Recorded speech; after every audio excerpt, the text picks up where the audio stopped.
Mary Henderson woke up to the sound of rain hitting her small cabin window. It was the same sound she had heard for 3 days now.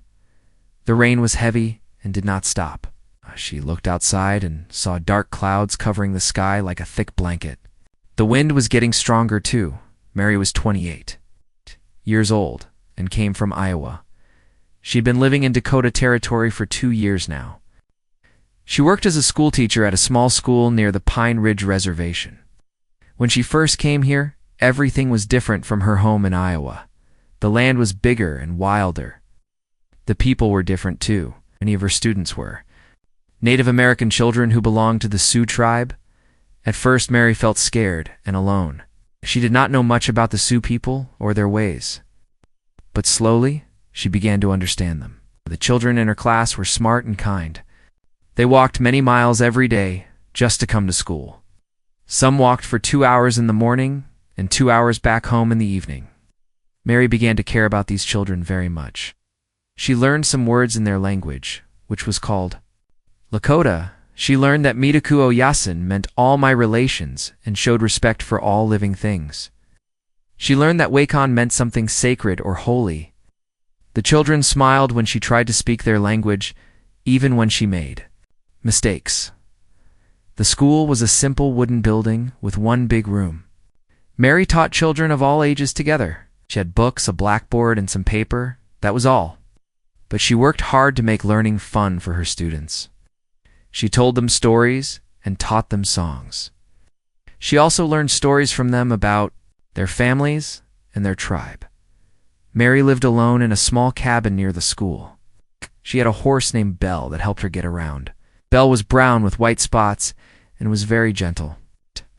Mary had bought Belle from a local rancher when she first arrived. The horse became her best friend in this new place. On this morning, as Mary got dressed for school, she felt worried. The rain had been falling for 3 days without stopping. She could hear the sound of rushing water somewhere in the distance. She knew that Wounded Knee Creek ran near the reservation. She had crossed it many times before on her way to visit families. Usually it was a small, quiet stream that was easy to cross. But now it sounded different. It sounded angry and dangerous. Mary put on her long brown dress and her black boots. She tied her blonde hair back with a ribbon. She ate some bread and drank coffee for breakfast. Then she got ready to walk to the school. But as she stepped outside, she saw something that made her stop. The ground around her cabin was wet and muddy. There were puddles everywhere. But more than that, she could see water running in places where there was usually just dry ground. The creek was getting bigger. It was spreading out beyond its normal path. Mary felt a cold fear in her stomach. She thought about all her students and their families. Many of them lived in small cabins near the creek. If the water kept rising, they could be in danger. She decided to go to school anyway. Maybe some of the children would still come. She could check on them and make sure they were safe. Mary saddled Belle and rode toward the school. The rain was still falling hard, and the wind made it hit her face like small, cold needles. When Mary reached the school, she saw that it was empty. No children had come today. This was not surprising because of the bad weather. She felt disappointed. She especially missed seeing some of her favorite students. Mary thought about Joseph Crowfeather and his little brother Danny. Joseph was 8 years old, and Danny was only 6. They were 2 of the smartest children in her class. Joseph could read better than some children twice his age. Danny was quiet but always listened carefully to everything Mary taught. The 2 boys lived with their grandmother in a small cabin near Wounded Knee Creek. Their parents had died 2 years ago when many people got sick with influenza. It was a terrible time when many families lost people they loved. Joseph and Danny had an older brother named Running Bear, but he was often away. Running Bear was important in the tribe. People called him Chief Running Bear because he was a leader. Mary knew that the boys' grandmother was old and might need help if the weather got worse. She also knew that their cabin was very close to the creek. If the water kept rising, they might be in trouble. As Mary sat in the empty school, she listened to the rain and the wind. She tried to read a book, but she could not stop thinking about Joseph and Danny. She kept looking out the window at the dark sky. The rain was not stopping. If anything, it seemed to be getting heavier.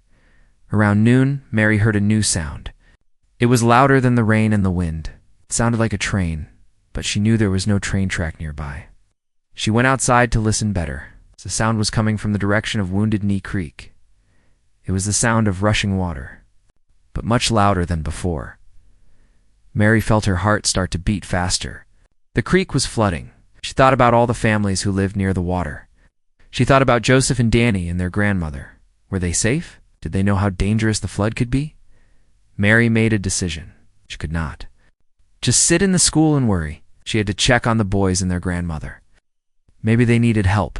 Maybe they did not realize how dangerous the flood was becoming. She closed the school and got back on Belle. The horse seemed nervous too. Belle could sense that something was wrong. Mary patted Belle's neck and spoke softly to calm her down. Then they started riding toward the creek. As they got closer to the water, Mary could see that things were much worse than she had thought. The creek was no longer a small stream. It had become a wide, angry river. Brown water was rushing past at a speed that scared Mary. She had never seen anything like it. Mary could see pieces of wood and other things floating in the water. She saw part of a fence and what looked like a chicken coop. The flood was picking up everything in its path and carrying it away. She rode Belle to higher ground where she could see better. From there, she looked toward the place where Joseph and Danny lived with their grandmother. What she saw made her feel sick with fear. The cabin was surrounded by water. The flood had reached it, and the water was still rising. Mary stared at the cabin surrounded by rushing water. Her heart was beating so fast, she could hear it in her ears. The brown water was moving quickly around the small wooden house. It was already up to the windows. She could see that the water was still getting higher. Then she saw something that made her gasp. On top of the cabin roof, two small figures were holding onto the brick chimney. Even from far away, Mary could tell it was Joseph and Danny. The two boys were trapped on the roof with nowhere to go. The floodwater was all around them. Mary looked for their grandmother, but could not see her anywhere.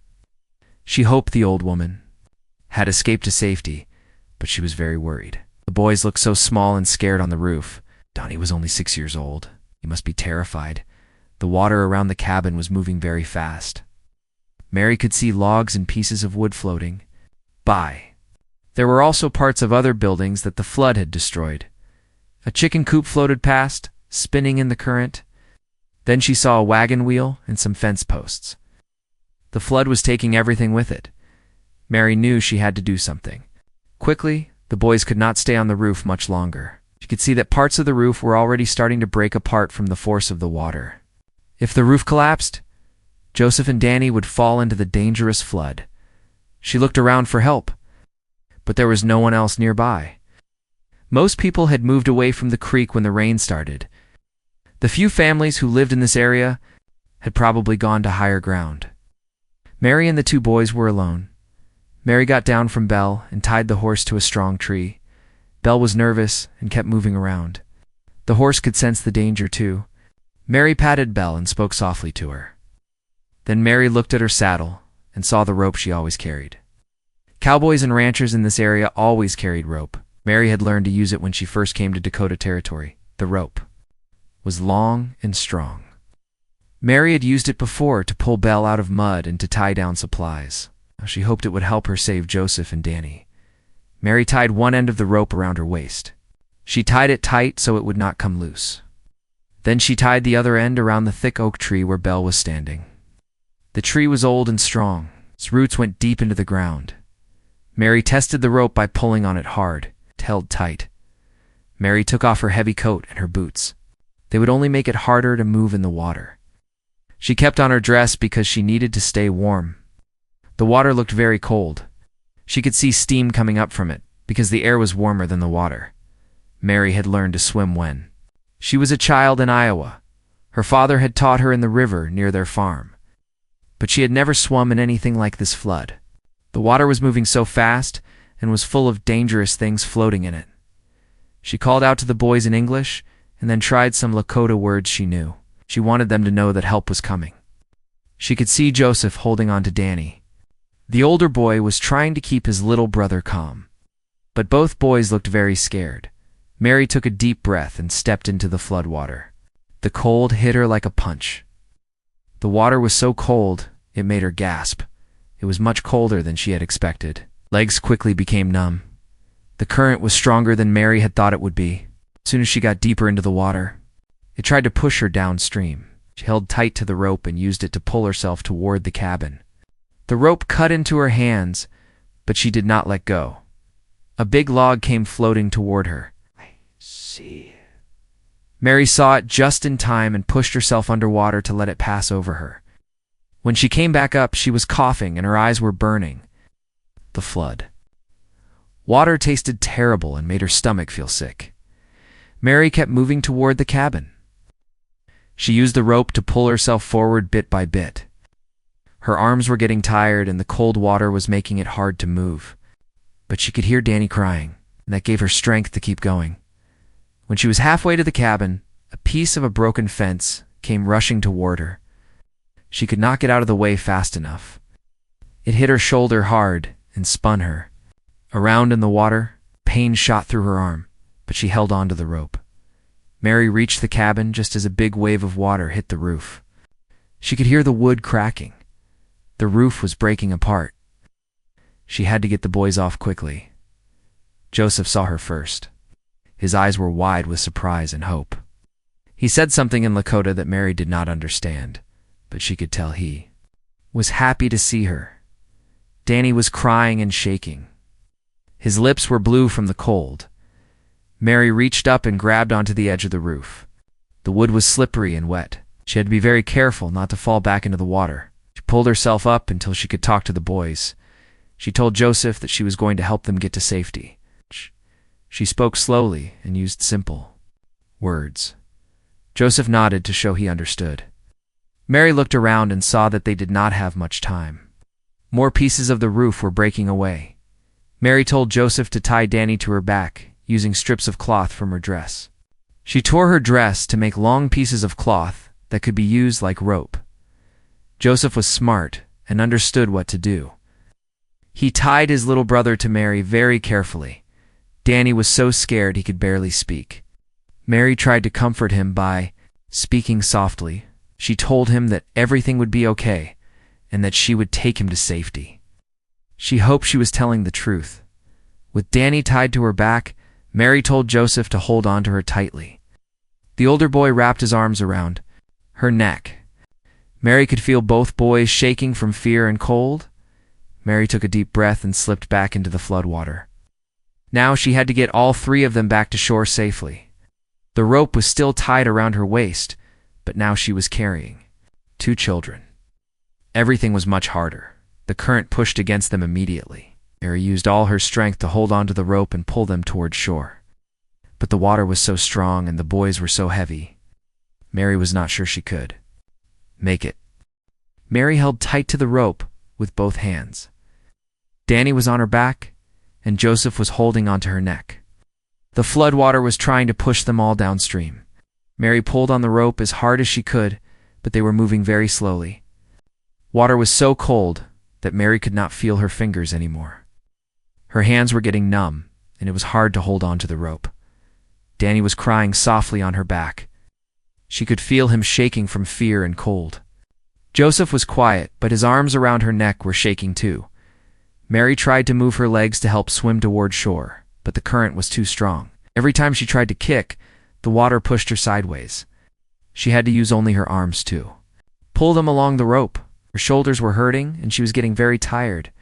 A dead tree came floating toward them. It was big and moving fast. Mary saw it coming and tried to get out of the way, but she could not move quickly enough with both boys. The tree hit them and pushed them all underwater. Everything went dark and cold. Mary held her breath and tried to hold on to both boys. She could feel the rope pulling on her waist. She kicked as hard as she could to get back to the surface. When they came up, all 3 of them were coughing and spitting out dirty water. Danny was crying louder now. He had swallowed some of the flood water and was choking.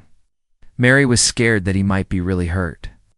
She patted his back while trying to hold on to the rope at the same time. Joseph was coughing too. But he seemed okay. Mary knew they had to try again. They could not stay in the water much longer. The boys were getting weaker, and so was she. She looked toward shore and saw that they still had a long way to go. The rope seemed to stretch forever in front of them. She started pulling again, hand over hand on the rope. This time she tried to stay closer to the surface of the water. If another tree or log came toward them, maybe she could see it sooner and get out of the way. But the current was getting stronger. Mary realized that more water was coming down the creek from somewhere upstream. Maybe a dam had broken, or maybe more streams were joining the flood. Whatever was happening, the water was getting deeper and faster. Mary's hands were bleeding now. The rope was rough and was cutting into her skin. Every time she grabbed the rope, it hurt, but she did not let go. She thought about Joseph and Danny and how scared they must be. She thought about their grandmother and hoped the old woman was safe somewhere. They were about halfway to shore when Mary heard something that gave her hope. Someone was calling from the riverbank. She looked up and saw two people on horses. One was a man and one looked like a boy. They were waving and shouting. Mary tried to shout back, but she was too tired and too cold to make much noise. Joseph saw the people too and started calling to them in Lakota. His voice was weak, but the people on shore heard him. The man on the horse was Pete Sullivan. Mary knew him because he owned a ranch near the school. He sometimes brought his son, Jake, to school events. Jake was about 12 years old and was with his father now. Pete could see that Mary and the boys were in trouble. He quickly got off his horse and grabbed a long rope from his saddle. Jake did the same thing. Pete tied his rope to Mary's rope to make it longer and stronger. This would help pull them to shore, but Pete could see that Mary was too tired to pull herself and the boys much farther. He made a quick decision. He told Jake to hold the horses and to hold one end of the rope. Then Pete tied the other end around his own waist and went into the floodwater. Pete was bigger and stronger than Mary. He was also used to working with cattle, horses in difficult conditions. But even for him, the floodwater was dangerous and hard to fight. Pete reached Mary and the boys, just as Mary's strength was giving out. Her hands could barely hold onto the rope anymore. Pete grabbed Joseph and helped support him. This made it easier for Mary because she only had to worry about Danny on her back. Together, Pete and Mary started moving toward shore. Pete used his strength to pull against the current while Mary held on to Danny. Jake was on shore pulling on the rope and helping to bring them in. The last part of the journey was the hardest. The water near the shore was full of mud and broken branches. Pete's boots kept getting stuck in the mud on the bottom. Mary's dress was torn and heavy with water. Just when they were almost to safety, another big wave came down the creek. It was bigger than any wave they had seen before. The wave picked up all four of them and threw them towards some rocks near the shore. Mary hit the rocks first. She felt pain in her back and her arm, but she held on to Danny. Pete crashed into the rocks too, but he managed to grab Joseph before the boy could be swept away again. Jake saw what happened and ran into the shallow water to help. He grabbed Joseph and pulled him onto dry ground. Pete lifted Danny off Mary's back and carried him to shore too. Then Pete went back for Mary. Mary was hurt and very tired. She could barely move. Pete had to carry her out of the water. We're all finally on dry ground. Mary collapsed.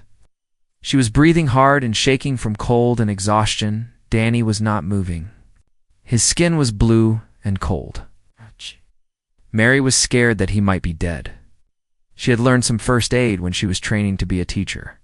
She put her ear to Danny's chest and could hear his heart beating, but he was not breathing well. Mary rolled Danny onto his side and pushed on his back. Water came out of his mouth and nose. She kept pushing until Danny started coughing. Then he began to cry, which was the most beautiful sound Mary had ever heard. Joseph was awake but very weak. He was shivering, and his lips were blue too. Oh, Pete took off his coat and wrapped it around Joseph. Jake gave his coat to Danny. Mary was shivering in her torn, wet dress. Pete looked back at the creek and saw that the cabin where the boys had been trapped was completely gone. The flood had washed it away. If Mary had not rescued them when she did, Joseph and Danny would have been lost forever. All of them were alive. But they needed to get warm and dry quickly. Pete helped Mary onto his horse, and Jake helped the boys onto the other horse. They rode as fast as they could toward town, where there was a doctor who could help them. Pete Sullivan and his son Jake rode quickly toward the town of Pine Ridge. Mary was sitting on Pete's horse, holding Danny in her arms. The little boy was still coughing up water and shivering badly.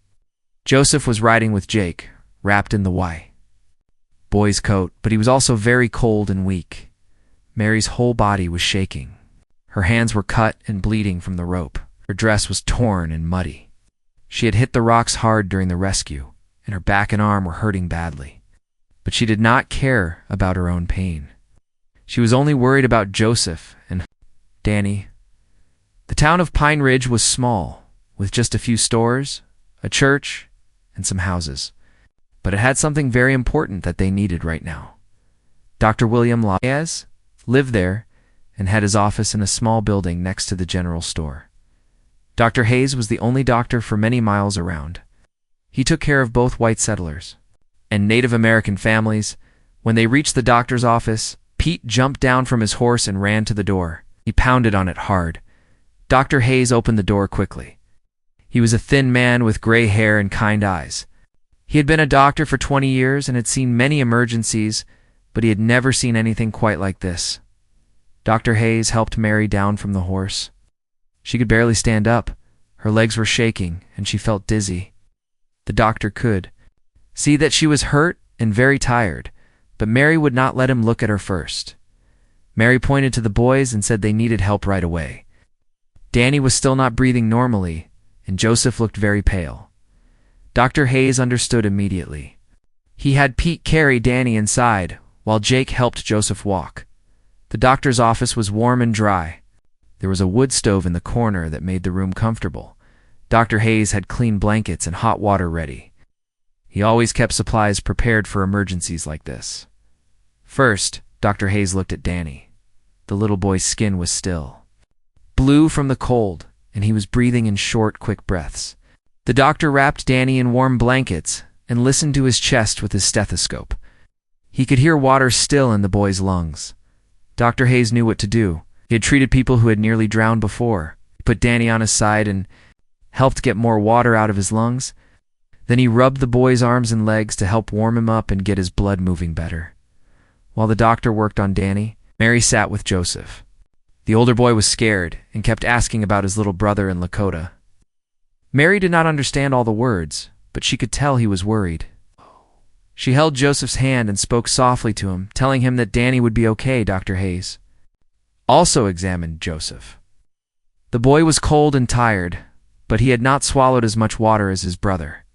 The doctor wrapped Joseph in blankets too and gave him some warm tea to drink.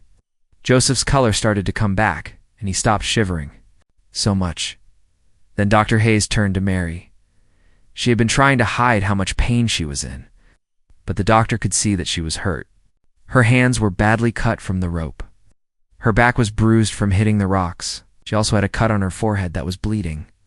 The doctor cleaned Mary's cuts and put bandages on her hands. He gave her dry clothes to change into and some medicine for her pain. Mary was so tired that she could hardly keep her eyes open, but she would not leave the boys alone. For the next 3 days, Mary stayed at the doctor's office. She slept in a chair next to the beds where Joseph and Danny were resting. Dr. Hayes told her she could go home, but Mary said she would not leave until she knew the boys were completely well. During those 3 days, many people came to visit. Word had spread quickly about what Mary had done. Pete Sullivan had told everyone in town about the brave schoolteacher who had jumped into the flood to save 2 Native American children. Soon, people from all over the area knew the story. The local newspaper, the Dakota Herald, sent a reporter to talk to Mary. The reporter was a young man named Charlie Brown, who had just started working at the newspaper. He had never written a story about anything this exciting before.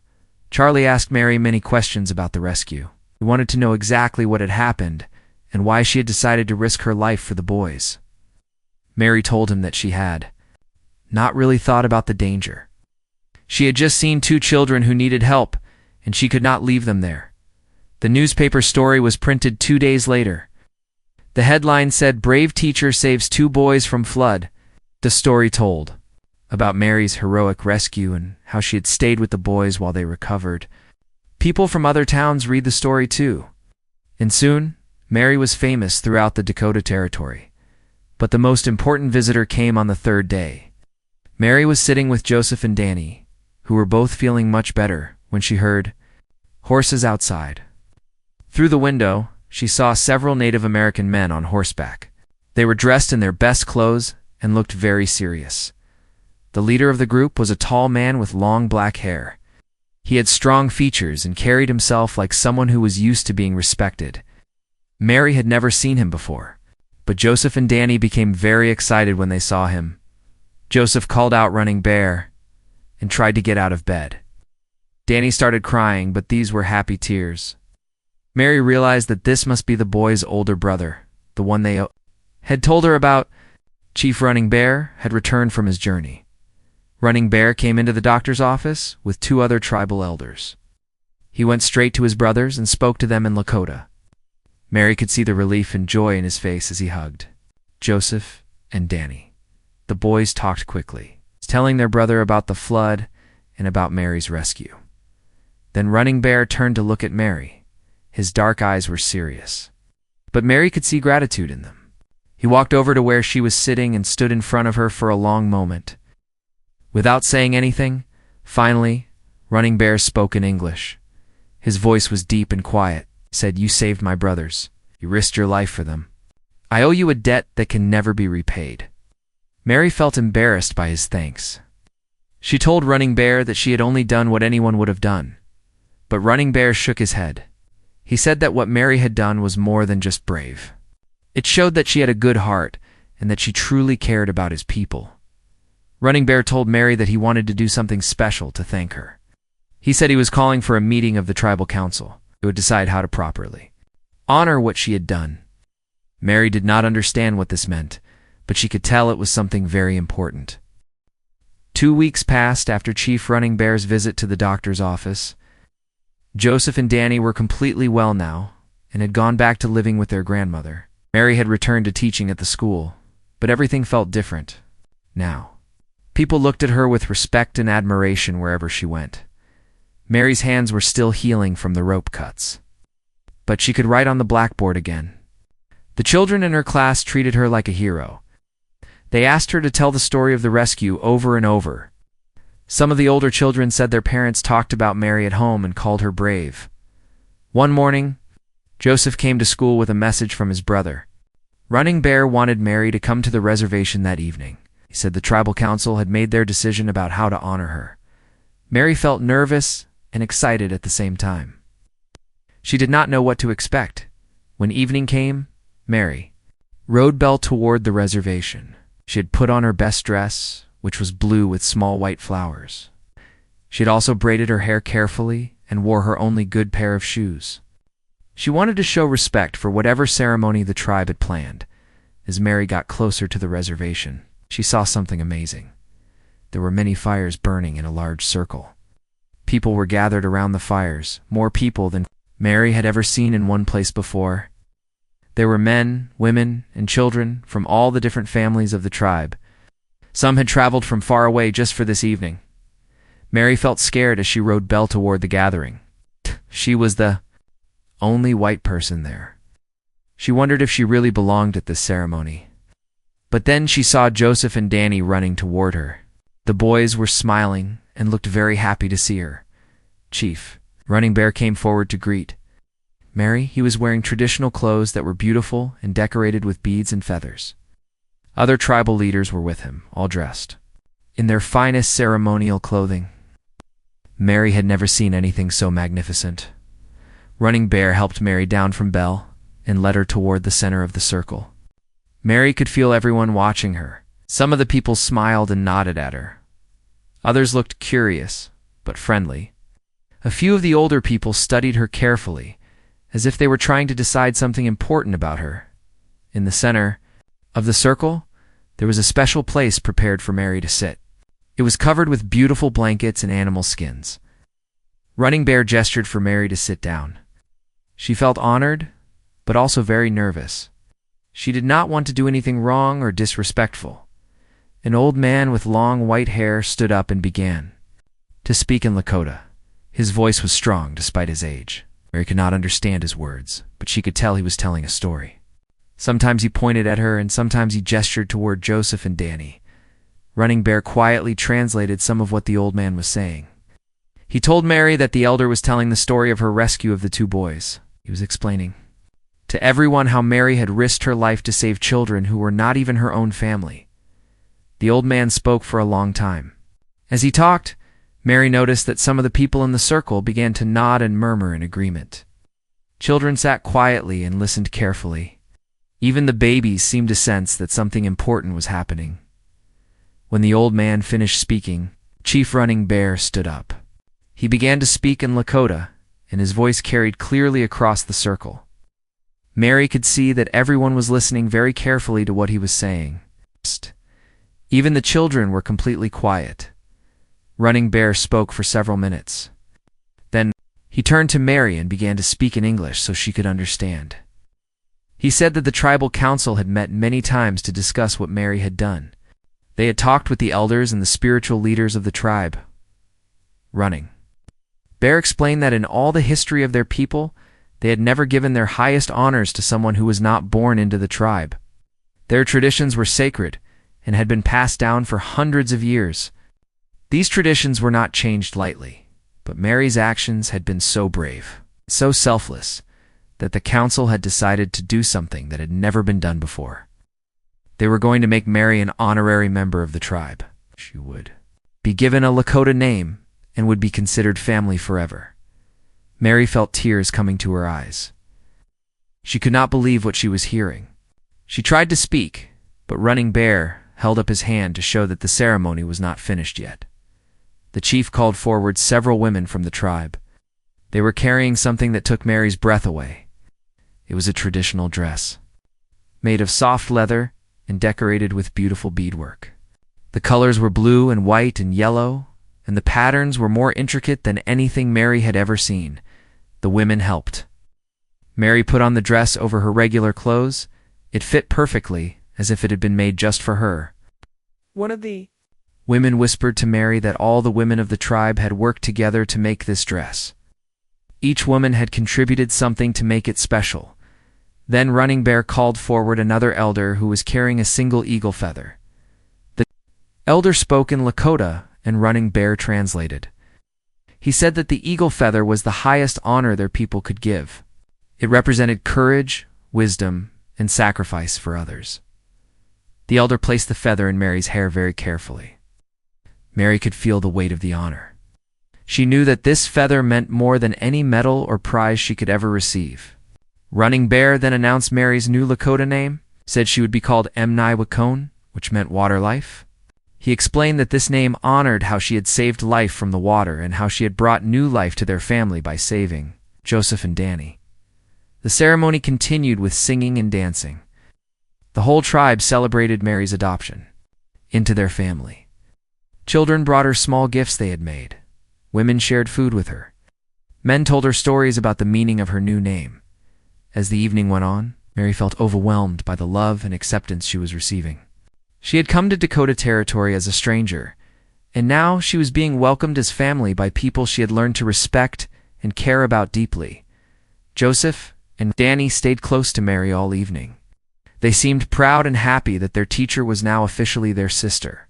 Danny, who was usually shy, kept showing Mary the eagle feather in her hair and giggling with joy as the fires began to burn lower and the ceremony came to an end. Chief Running Bear made one final speech. He said that Mary would always have a home with their people. The doors of the reservation would always be open to her. She was no longer an outsider, but a true member of their family. Mary rode home that night feeling changed forever. She looked up at the stars and thought about how much her life had transformed since that terrible day of the flood. She had started as a teacher trying to help children learn to read and write. Now, she was something she had never imagined she could be. She was Emni Wakone, water life, an honorary member of the Sioux tribe. Forever connected to Joseph and Danny and their people,